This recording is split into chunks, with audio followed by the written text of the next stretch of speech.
saya memiliki harapan yang sangat tinggi. InsyaAllah Indonesia, sepanjang apapun kegelapan, sepanjang apapun kegelapan kezaliman, sepanjang apapun kehilangan keadilan, InsyaAllah akan datang satu saat terbitnya matahari adil. Dan InsyaAllah Indonesia akan menjadi negara Al-Quran. Saya bisa meyakinkan gitu karena saya telah merasakan bagaimana di Turki. Turki negara sekuler yang ratusan tahun serangi Islam, ratusan tahun menabaikan Islam, tidak boleh kumandangkan azan dalam bahasa Arab, tidak boleh ada rumah tahfiz, tidak boleh ada pesantren, tidak boleh belajar agama, tidak diberikan anak-anak kita bisa belajar dengan sendirinya Al-Quran. Semuanya dilarang dengan keras, bahkan terancam orang-orang yang melanggar aturan itu.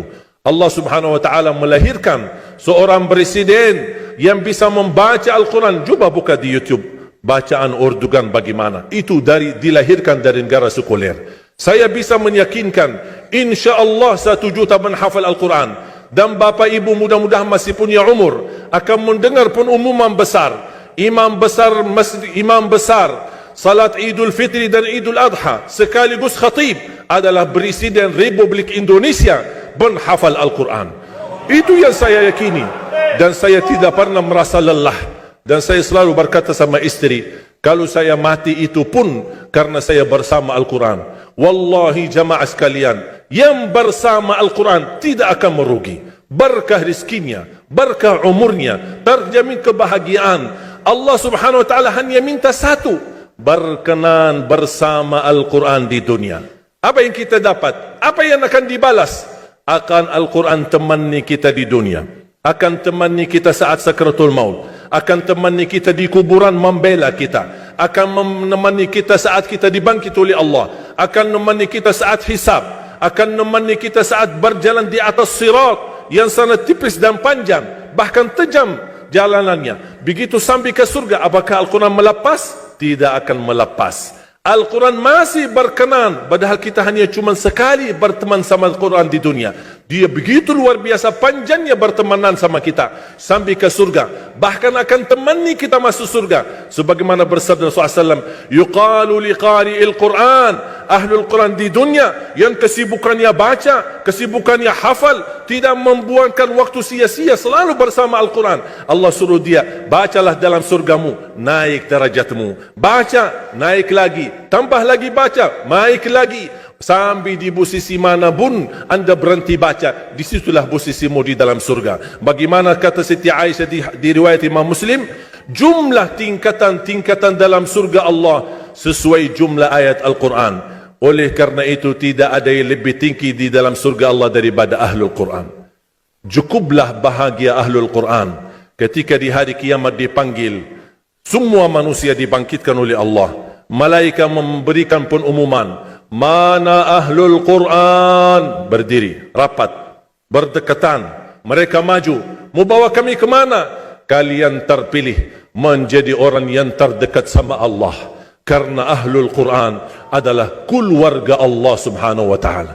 Bukan hanya kita sendiri yang mendapatkan anugerahnya dan manfaatnya.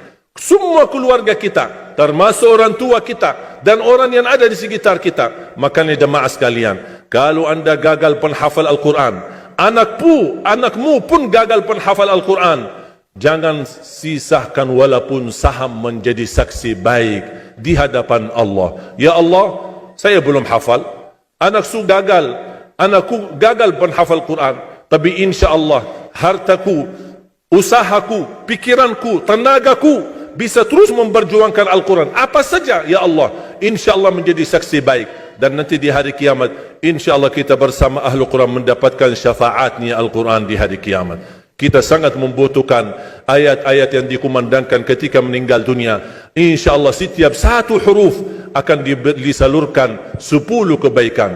Mudah-mudahan semua yang hadir diberikan kemuliaan dan keanugerah dari Allah menjadi Ahlul Quran, penghafal Al-Quran, penghayati Al-Quran, para pencinta Al-Quran, berakhlak-akhlakul Quran. Ya Allah, aku mohon atas izinmu ya Allah, kami bersama-sama bertemu di masjid ini. Berilah kepada kami kemuliaan bersama-sama bersama Ahlul Quran, di dalam surgamu ya Allah, ya Dzal Jalal wal Ikram, ya Arhamar Rahimin, ya Arhamar Rahimin. Anugerahlah kepada kami anak dan keturunan penghafal Al-Quran, anak dan cucu penghafal Al-Quran yang mampu menjaga nama baik keluarga kami, yang mampu membanggakan kami di hadapan-Mu hari kiamat, yang mampu menghadiahkan mahkota untuk kedua orang tua kami. Birahmatika ya Arhamar Rahimin. Ya Allah, maafkan kalau kami tidak berhasil menjadi penghafal Al-Quran. Tapi ya Allah, kami kurbankan nyawa kami, harta kami, usia kami, tenaga kami, pemikiran kami, ilmu kami untuk Al-Quran, agar Indonesia ke depan menjadi negara Al-Quran, agar Indonesia menjadi contoh terbaik untuk mata dunia, agar bisa kita melahirkan. Karena saya meyakinkan ya Allah, dan kami semua meyakinkan, terjamin masa depan Indonesia baldatun tayyibatun wa rabbun ghafur kalau selalu bersama Al-Quran. اغفر لنا ولوالدينا ولجميع المسلمين والمسلمات والمؤمنين والمؤمنات الأحياء منهم والأموات. ربنا آتنا في الدنيا حسنة وفي الآخرة حسنة وقنا عذاب النار. وصلى الله على سيدنا ونبينا محمد وعلى آله وصحبه وبارك وسلم والحمد لله رب العالمين.